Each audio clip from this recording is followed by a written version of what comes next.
Hello friends, welcome back to our channel. ప్రస్తుతం సొంతంగా వ్యాపారం చేయాలనుకునే వారి సంఖ్య పెరుగుతోంది. ఎన్ని రోజులు ఉద్యోగం చేస్తామని చాలామంది భావిస్తూ ఉన్నారు. దీంతో సొంత వ్యాపారానికి మొగ్గు చూపుతూ ఉన్నారు. చిన్నదైనా పెద్దదైనా తమ సొంత కాళ్లపై నిలబడాలని భావిస్తున్నారు. ఇందుకోసం రకరకాల వ్యాపారాల కోసం అన్వేషిస్తూ ఉన్నారు. ఇక తక్కువ పెట్టుబడితో మంచి లాభాలు ఆర్జించే వ్యాపారాల్లో స్టేషనరీ బిజినెస్ ఒకటి. ఈ మధ్యకాలంలో స్కూళ్ళు, కాలేజీల సంఖ్య భారీగా పెరుగుతోంది. చిన్న చిన్న పట్టణాల్లో కూడా కార్పొరేట్ స్థాయి స్కూళ్ళు వెలుస్తూ ఉన్నాయి. దీంతో సహజంగానే స్కూళ్లపై ఆధారపడ్డ సంస్థలు కూడా పెరుగుతున్నాయి. ఇలాంటి వాటిలో స్టేషనరీ ఒకటి. సమీపంలో ఉన్న స్టేషనరీలకు మంచి గిరాకీ ఉంటుంది. నోట్బుక్స్, పెన్సిల్స్, పెన్స్తో విద్యార్థులకు అవసరమయ్యే వస్తువులకు గిరాకీ ఉంది.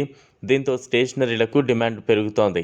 వీటితో పాటు విద్యార్థుల ఐడి కార్డులు, లామినేషన్లు కూడా ఈ స్టేషనరీలో విక్రయించవచ్చు.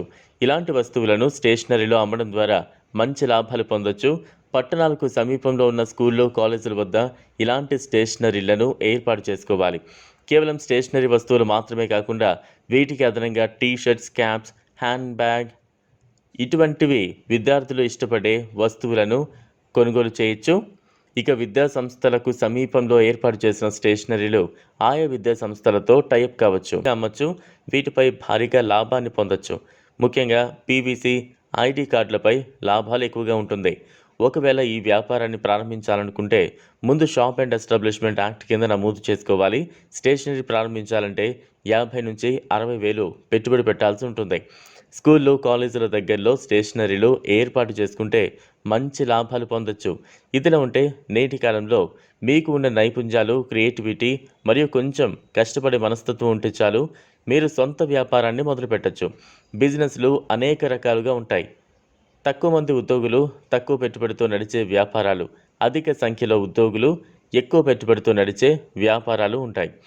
ఈరోజు మీరు తెలుసుకునే బిజినెస్ కిరాణా స్టోర్ వ్యాపారం. ఇది తక్కువ పెట్టుబడితో ప్రారంభించగలిగే వ్యాపారం.